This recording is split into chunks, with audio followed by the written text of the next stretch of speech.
Welcome to the Money and Mortgages podcast. I'm your host, Adam Coleman, accredited financial counselor and mortgage planner. Join me as I speak with fellow industry experts on all things personal finance. Welcome, everyone. This is your host, Adam Coleman. Today, we're diving into the world of cryptocurrencies, specifically Bitcoin, to better understand their potential role in a portfolio and the pros and cons involved with all that. So with me today, I'm happy to have Jim Crider, who is a certified financial planner and founder of Intentional Living there in Texas. Jim, welcome to the show. Thanks, Adam. Appreciate you having me. Yeah, absolutely. Well, before we dive in, I guess, tell us a little bit about yourself and your firm. Myself, let's see. I'm married. I've got 4 kids. Yeah, I'm in Texas. I own Intentional Living. We're a financial planning company. I started about 3 years back. And yeah, we live anywhere and everywhere that your life and your money meet. Today, we'll be speaking specifically to Bitcoin and cryptocurrencies, but that's just a very small fraction of what we do in regards to a financial plan. We have to have that conversation in context of a total plan. But yeah, I'm pumped for this conversation. It should be interesting. Nice. Well, yeah, and I would say most financial planners, I mean, I know a bunch of them, and they tend to, I guess, steer away from the cryptocurrency conversation. So I'm curious to hear your take, especially as a financial planner, and kind of where it fits in, where it doesn't. So I know you have an interesting take on it, just kind of related to the overarching concept of money in general. So maybe speak to that a little bit of kind of what is money in your world and where does the crypto world fit in? Yeah. Okay. So a few things there. Yes. I talk with a lot of financial planners, and about 99.9% of financial planners out there disagree with me, and not just sort of disagree. They tend to think I'm sort of a moron in this regard. So, and that's okay, because I think they're wrong, and they can think I'm a moron and I can think they're wrong. And then we can walk away both convinced in our arguments for right now. So I'm okay with that. Yeah, in order to properly have a conversation about Bitcoin, you have to start with what is the initial question that was being asked when we come to the solution of Bitcoin. If you don't start with the right question, Bitcoin can seem to be an answer to a question that never was asked. And I think that's actually where a lot of financial planners misunderstand Bitcoin. There's a lot of financial planners out there who are really great with managing parts of money. So helping with tax planning, helping with equity compensation and business strategy and budgeting and all these aspects of money. But I think very few people and financial planners, as part of that, have ever stopped to say, what is money? And when you start peeling the layers back to actually discovering what money is, that forces you to recognize that our current money system here in the US and globally is significantly broken. You think through, okay, well, then what are the parts of money that would make money actually good money? And then that's where Bitcoin comes along. And this is something that is not new. We can go through a long history lesson of forms of money and stores of value through thousands of years. And those monies generally hold a few characteristics. And then we can march through to present date, and we get to cryptography. People have been trying to make an internet-based peer-to-peer money system for decades. This isn't something that some tech bro stumbled on a few years ago so it can buy a Lamborghini. This is something that people have been trying to figure out and discover for a very long time. And then a person by the name of Satoshi Nakamoto, that's their pseudonym, no one knows really who this is, they were able to solve a few programming issues that other people couldn't. And the creation or the solving of those issues allowed for an internet-based money to actually be created. And that is what Bitcoin is. Gotcha. Okay. Well, and I guess we'll jump a little bit to the main, I'm sure the main argument that most people have, and I'm curious to hear what your take is, but obviously the kind of the intrinsic value of crypto, like where does the value come from? Because I think tangibly people understand, hey, I own real estate. The value is in this property that I have. I own stocks. I own this small little portion of this ownership of this company. If the company does well, I make money. Great.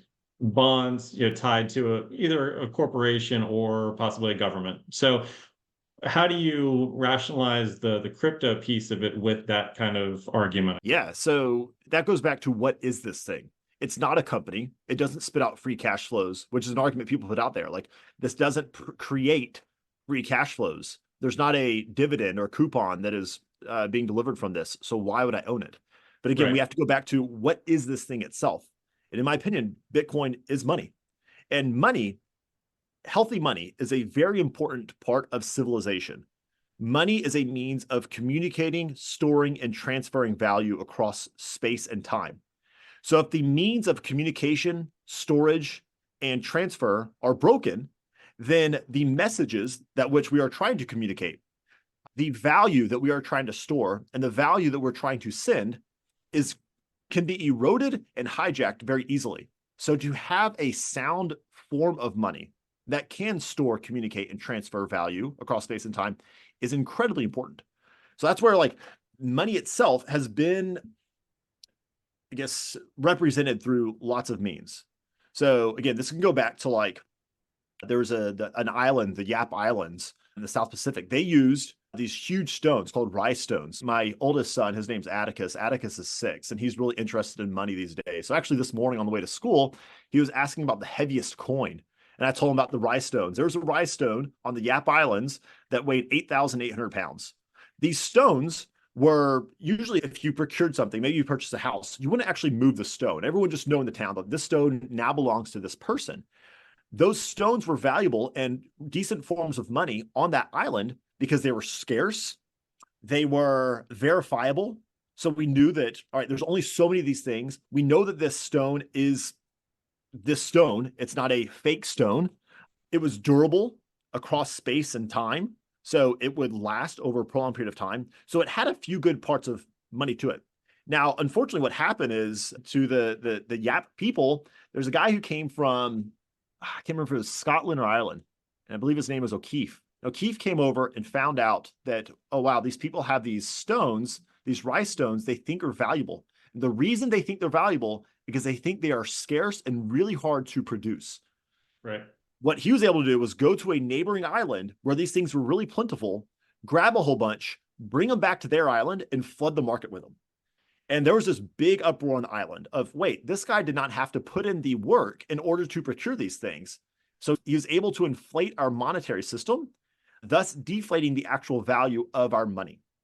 So it did not have the scarcity level that people thought. Also, like a huge 8,000-pound stone is not very portable. It's not fungible. It does not have all the attributes of money. Same thing happened with a lot of African tribes. So in Africa, it's really common. A lot of tribes had glass beads as their form of money. Those were great because they were divisible in a sense. You could have a glass stone that represented a certain amount of money. You could have smaller glass stones that would represent smaller amounts of money. They were transferable. They were relatively scarce. They were hard to create. And then you had people come down from Italy. They found out that, wow, these people think that glass is tough to make. Let's go back. So he went back up to Venetia, came back down to Africa with a ton of glass beads, and they went from tribe to tribe procuring their scarce assets for these glass beads. And they're able to cure this and inflate their monetary system before they got wind of, wait a second, this thing is not as scarce as we thought it would be. Very similar to, I mean, we take gold backing money. So if we go back to the Roman denarii, gold has been a relatively good form of money for centuries because gold is pretty scarce. It's very dangerous and hard to inflate. We roughly know how much exists. It is portable. It's relatively divisible. So if you want to procure something like with a big block of gold, you can. If you want to shave down the gold for just a little bit, you can to an extent. It's not super divisible, but it is to an extent. Well, in Rome, the Roman Empire wanted to continue expanding. And for a government to expand, you have to fund that expansion. That expansion or the funding means comes generally through taxes and bonds. Well, eventually people are going to get tired of having their taxes increased and buying up your cruddy bonds. So you got to figure out another way. And that other way is through a sneaky tax called inflation. So what Rome would do is they would collect their denarii that started off with like 95% of precious metal, and they would melt it down. They would fill it up with other junk, and then they would put it back into circulation. Then it had 70% of their metals. And then they would do the same thing. By the fall of the Roman Empire, the average denarii had about 4% of the precious metal that it initially had. So they were directly inflating their currency based off of the actual scarce properties that were supposed to be inside of that thing. People would also, like if you work a little blacksmith shop in Rome, you could sit there when you're bored and file down the edge of a denarii. And after doing that to 100 of those, you have enough gold to create your own. So you're able to go through and manipulate and create more. Anyways, so having a good form of money is really important. Like if we did not have money, let's say I sold goats and you had apples, and let's say it's 1,000 apples for a goat. Well, I don't need 1,000 apples, but you need a goat. What do? We have to go find another person who needs 400 apples and then also want something we have to trade with. We need this intermediary to represent value. So we don't actually have to trust that you and I have to trade these things of value we produce. We have a third system that could come in and represent that value for us. So it allows trade for more efficiency. So money itself is really important. So yes, Bitcoin itself does not create value as a company does, but it allows companies and our existing systems to run efficiently. And there's inefficiencies that exist today, zombie companies that exist because our money system's broken. There are inefficiencies in the market. I mean, a few years ago, people were buying bonds that paid 0% or negative, 2%. Why would you do that? That's because our money system's broken. So we need a better money that would incentivize you to actually think through what is the best place to put and store value. Walk me through what's making Bitcoin so much different than everything else, because obviously that's become the predominant type of cryptocurrency. So like, what's the argument for Bitcoin over every other type of crypto based on that kind of logic behind tangible aspects of money? Yeah, well, against other like cryptocurrencies and other fiat currencies, why Bitcoin? So again, we have to go back through like how Bitcoin was created. So this goes back several decades, but really there was a few issues that kept stumping these cypherpunks who were trying to create internet-based money. And those were digital scarcity and decentralized ledger system. So you're not relying on one or a few parties to keep track of the ledger. So the scarcity aspect is if I send you a Bitcoin or if I send you an email, I can retain a copy of that email and you now have that email as well. So if I send you a cryptocurrency, now you have one and I have one. How do we solve for that? No one could figure that out for decades. Satoshi Nakamoto figured that out in 2008. Same thing with the decentralized ledger. That's where blockchain was introduced. We no longer have one person who is deciding the control mechanism or the rules of Bitcoin. So unlike other cryptocurrencies or fiat currencies, US dollar, the yen, the pound, all of these things, they are controlled by a central party, be it a government or a company or a fund, whoever wanted to start this thing, they control how much more units they want to create, at which rate they want to create them. Maybe we'll have quantitative easing. Oh, wait, no, we'll do quantitative tightening. Hey, if we decide we're going to roll back these transactions because we didn't feel like they were fair, you're able to have these measures versus Bitcoin is truly decentralized. So there's that aspect. There is no centralized controlling party. Also, we know that there is a fixed supply. Only 21 million Bitcoin will ever exist. Right now, roughly 19 of those 21 million that will ever exist are already in circulation. So we know the inflation rate of Bitcoin. We don't know that for anything else. We don't know how much US dollars will ever exist. I think it'll be relatively infinite. We don't know how much gold will ever exist. We don't know how much of any of these other currencies will exist. Finally, if we bring in another cryptocurrency that, let's say it mimics Bitcoin perfectly, Bitcoin already has first movers advantage.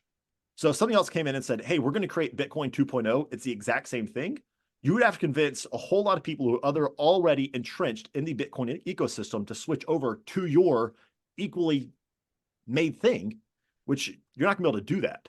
That's like the internet protocols now. Like maybe that's a bad illustration, but let's say it's the wheel. Okay. So the wheel works great. And let's say the person who created the wheel, that changed civilization. It allowed for efficiency. The wheel's not a company. You can't buy stock in a wheel and as it gets better, but we use them. And that allows for greater efficiencies in basically everything we do as a civilization. So now if the person who created the wheel came back and said, hey, you know what? I want to change the wheel itself. I decided that I think making square wheels would be better than circular wheels. We might say, you know what? You made the thing at first. We'll give you a chance to pitch your square wheel sales pitch to us. But the chances are it won't be adopted. You can choose to adopt this thing if you would like, but the wheel itself will not be changed unless enough people decide we are going to overall stop making circle wheels. We'll move to square wheels because we feel like this is better. But you better be motivated in a selfish manner to adopt that square wheel. So Bitcoin itself cannot be changed unless the general consensus is, hey, we are going to overall adopt this new square wheel, versus all other cryptocurrencies and fiat currencies can be manipulated and changed by centralized parties. How does that compare to, I guess, countries? Well, let's take the EU, where they change the currency around and basically came in and adjusted everything. So suddenly your currency was totally different. How does that relate to like a crypto where if somebody just wanted to get motivated and have another type of crypto that wanted to take over, is it so difficult that that's not even possible to where Bitcoin could suddenly go down to zero and not be used? Is that kind of the argument behind it, or is there more to it than that? I mean, Adam, you could go create your own cryptocurrency. Like Bitcoin Sure. itself is an open protocol. You can go create Adam Coin and have it just like Bitcoin if you would like. So that is up for grabs. Again, why would someone switch over to Adam Coin if it has the same properties of Bitcoin? While Bitcoin, because it's already been so widely adopted, it's more secure than Adam Coin that has the same properties. So there are, again, that goes back to first movers advantage. Now, you could create other cryptocurrencies. Again, this is where pretty much every other cryptocurrency out there is. In reality, it is an unregistered security. It is something that a company created. They are doing a pre-mine of 70%. They're hiring a few actors or media, like, or big social media influencers to go out there and promote this thing, and then they'll dump it on people. That is not how Bitcoin works. So yeah, you could go do that if you wanted, but you're creating something different.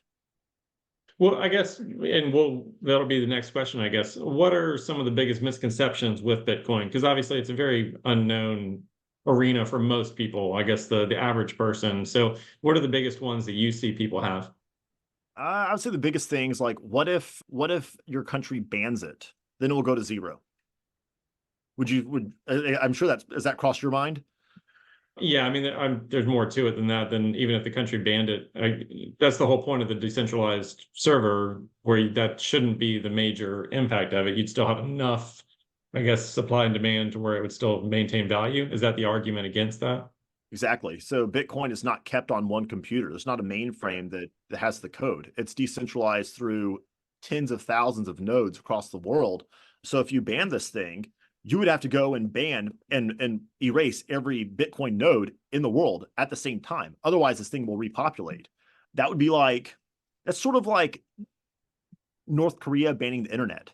They can ban the use of the internet for their citizens, but they cannot stop the internet itself. And by them banning the internet for their citizens, does that hurt the internet? Maybe a little bit, because the internet would be a little bit better if we had more people on it, I guess. But in reality, they're hurting their citizens, not the internet itself. So if you want to ban Bitcoin, China tried to do this a few years ago. China tried to ban Bitcoin in like 5 different ways over a few month period. They banned the on ramp, the off ramp, the mining of it, all these different things. In reality, Bitcoin just kept chugging along as it was programmed to do. And there's a decent chance that one day maybe the US will ban Bitcoin. But again, they will ban the use of it in your country. And this is where like game theory gets introduced. It's like, all right, well, if this is a better form of money, maybe I will take my citizenship elsewhere where I can use this better form of money. Well, and I guess that gets into the kind of the next thing is like, who is this best for? Who is it not for? Because obviously there's risks involved with all this, and it's, I would say, higher risk than most. Obviously, you do financial planning, so you mentioned a question popping up of like, this is steering the conversation down to a crypto conversation. So what does that look like from your planning clients side of things? I take some flack for this for people who are like really into Bitcoin, the fact that I don't have like Bitcoin on my website or whatever. But like, I talk about Bitcoin a lot, but that's symptomatic of the fact that I think it's really important right now and it's misunderstood. But in reality, I think Bitcoin is, I hope and I expect that one day talking about Bitcoin will be a lot like talking about the internet or the dollar or like plumbing. It's like, it's just something we use. But right now, it's something that's necessary from an educational standpoint. Like the adoption rate of Bitcoin scales by people learning about this thing. So I want people to be equipped and learn. Anyway, so I don't like actively push Bitcoin in our company, especially up front. So for clients of ours, new clients, generally speaking, I will have several meetings after they become a client. And I demonstrate value through other means. I demonstrate value through tax planning and estate planning and all over mechanisms in financial planning in its totality before I say, hey, let's talk about investments. And you should know, as we talk about investments, there's this part about me that's very odd. And it's the fact that I and our clients tend to own Bitcoin. Let's talk about that.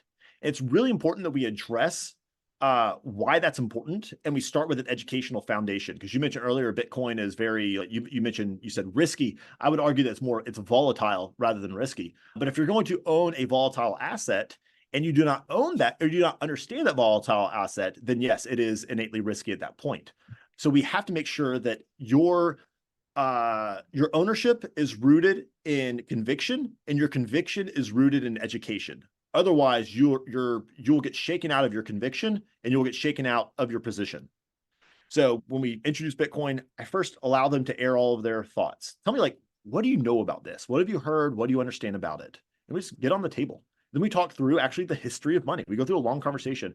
Historically, what is money? What are stores of value? What are properties of money that are important? We march through historical things, going back through like Rome and the glass beads, all these things. We talked through 1933 and 1934 when the US government made it illegal to own gold outside of ornamental jewelry in the US, and how it was confiscated by force of law. And the day after confiscation, the US would buy your gold for $20 per ounce. And immediately after it was confiscated, they repriced gold to $35 an ounce. We talk about that. Did gold suddenly become more valuable the day after it became illegal to own? No, the dollar just became significantly less valuable. We talked through the 1940s and what was called the Bretton Woods Act.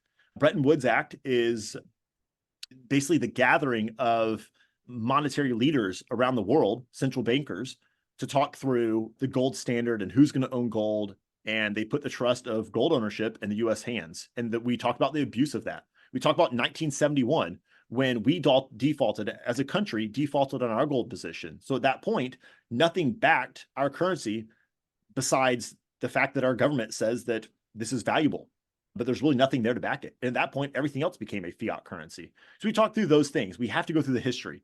And then, yeah, we arrive at, should you own this thing? And if so, how do you own it? How much should you own? And what's our strategy moving forward? So pretty much all of our clients own Bitcoin in some capacity and to some extent in their portfolio. I'm very open with how I invest or what I own. I tell them, like, I personally haven't owned like normal stocks in a very long time. The vast majority of my net worth is in Bitcoin and Bitcoin related companies. That's because my risk tolerance is very high, my conviction is very high, and I believe that's rooted in my education of what this is. So yeah, we talked through this.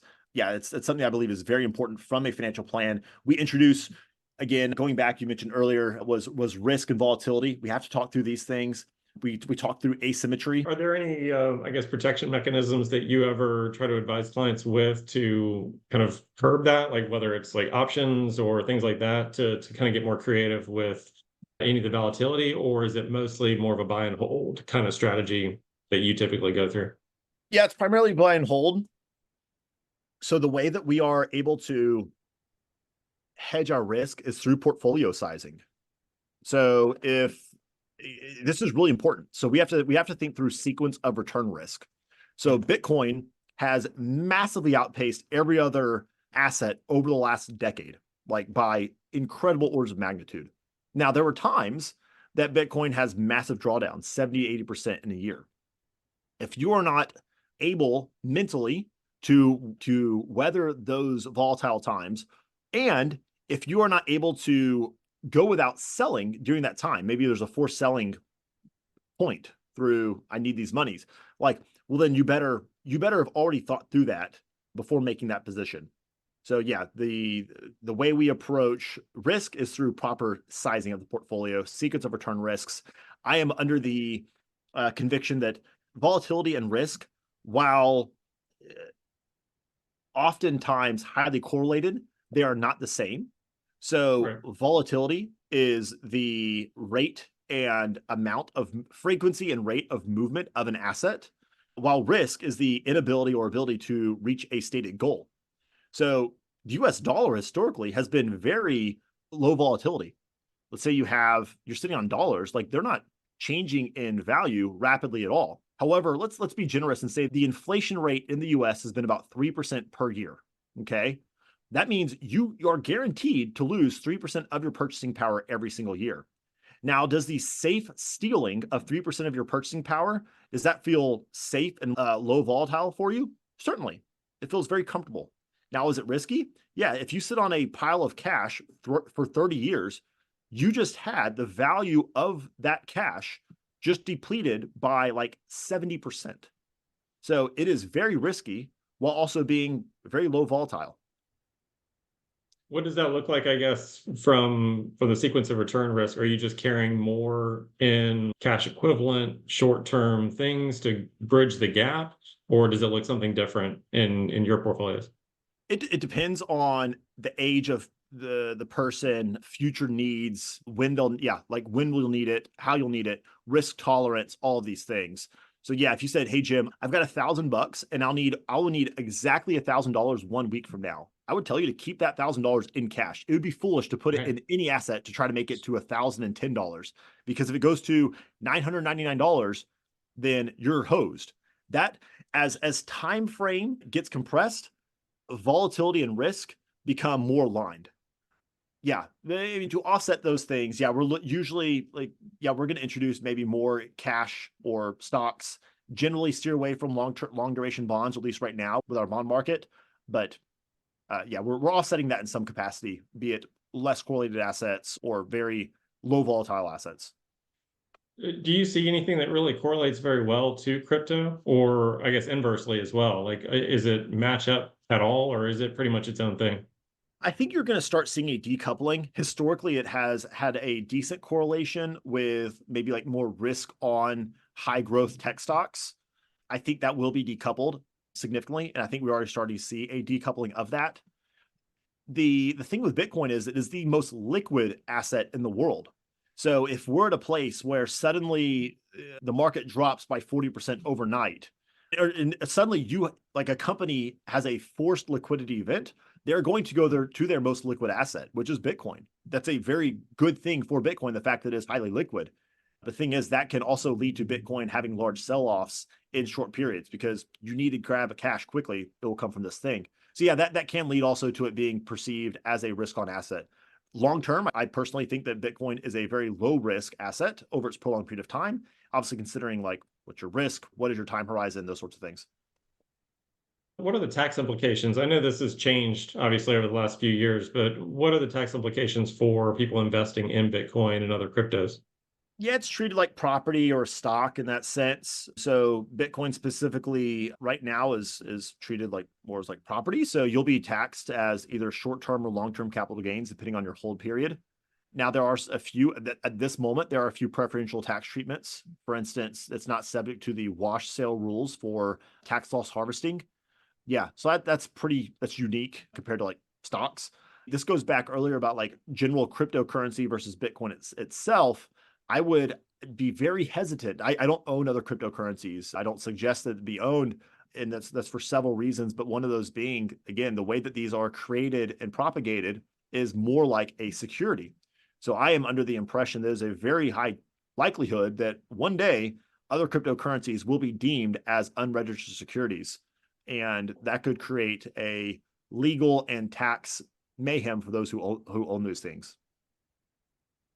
I guess to that point, I mean, there's really just no way to diversify. That's the big risk is you're kind of going all in on one type of crypto. To my understanding, is there anything that you do for people that are concerned with any sort of diversification risk? We could diversify into other assets, but I would not diversify into another cryptocurrency. Right. I think money tends to go to a point of singularity, and I think Bitcoin has already won that race and will just become more and more clear over time. So diversification, we are buying at that point, you begin buying square wheels for the sake of diversifying your wheelbase. Gotcha. Well, I think this is really helpful for people, and it's just so much misinformation out there, or a lack of information, I guess. For people that are curious about this topic, again, there are very biased sides one way or the other to the extremes, obviously. Are there some reliable, unbiased sites or sources that you recommend for people that are kind of looking into this in a little bit more detail? I mean, unbiased is difficult to say. Like I reckon, like Less I biased, recognize, I guess. I would say I have a bias. Just same sense, like so Sure. I'm a Christian. Now, is it fair to me? Like, am I able to take a presentation of like who is Jesus and what is his role? Can I take those arguments in an unbiased manner to an extent? Yet I hold with an iron tight grip of like who I think Jesus is. But I can take Right. arguments and like, can we look at this from a reasonable, logical manner? Yeah, that's fair. And I think anyone who's smart will look at Bitcoin from that lens. Now, weirdly enough, like most people, including me, who stumble on Bitcoin and actually have a high conviction, did not like it or agree with it or understand it at first. And it usually takes this very humbling moment of like recognizing I was totally wrong when I first encountered this thing. I was actually talking with my assistant. His name's Jack. I was talking with Jack an hour ago about why it's harder, easier for some people to overcome this. Thing is, I think that to understand Bitcoin, you are forced to not just think through this as simply another asset like a stock. It's sort of a rewiring of how we frame our assets themselves. Like, again, like what is broken innately about our system? And you can't come to Bitcoin unless you start unpacking the totality of our current financial state. So it forces like a look at macroeconomic systems, our monetary system, the other assets out there. Like, my goodness, stocks, real estate, fine art, I think are massively overpriced. They have what's called a monetary premium assigned to them. That's where I think Bitcoin will go up in price, in my opinion, over a prolonged period of time through shrinking the monetary premium of these other assets. So anyways, sorry, way off base. Good resources. I mean, I would say my favorite, okay, so podcast, it's called The Investors Podcast with Preston Pish. He hosts a show called Bitcoin Fundamentals. That would be my go-to podcast on Bitcoin to learn. Great conversations there. For a book, I would start off, there's a book called The Bitcoin Standard. It's a logical progression of money and takes on economics. So Keynesian versus Austrian economics, and then walks through within Bitcoin itself. So podcast, Preston Pish, book, Bitcoin Standard. I would definitely check those out. Nice. Well, before we get going, the latest, I guess, big news item would be there's a Bitcoin ETF, or not just one, there's multiple. But what are your thoughts on that? Do you think that's going to be where you tend to gravitate, or are you just the type that's going to go straight to Bitcoin itself?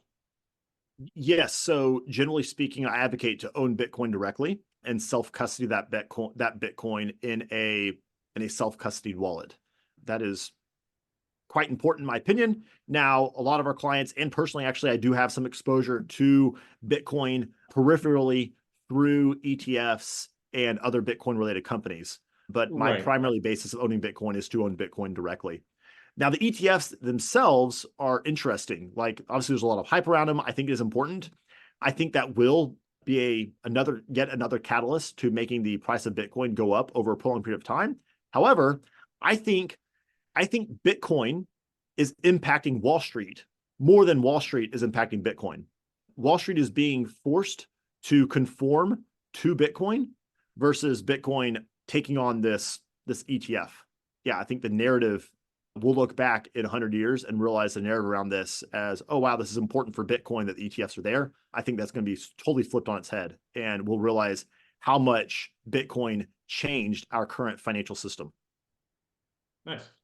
Well, no, this has been great. I appreciate, Jim, you taking the time to kind of go through all this. If somebody wants to learn more about you and your company, what's the best way? Yeah, you can, my website, it's Intentional Living FP, as in financial planning. So intentionallivingfp.com. On there, there's a link to my calendar for 15 minutes. So throw a time on there. You can shoot me an email at jim.crider@intentionallivingfp.com. Yeah, I would love to talk. If you have any questions, more than happy to answer those for you.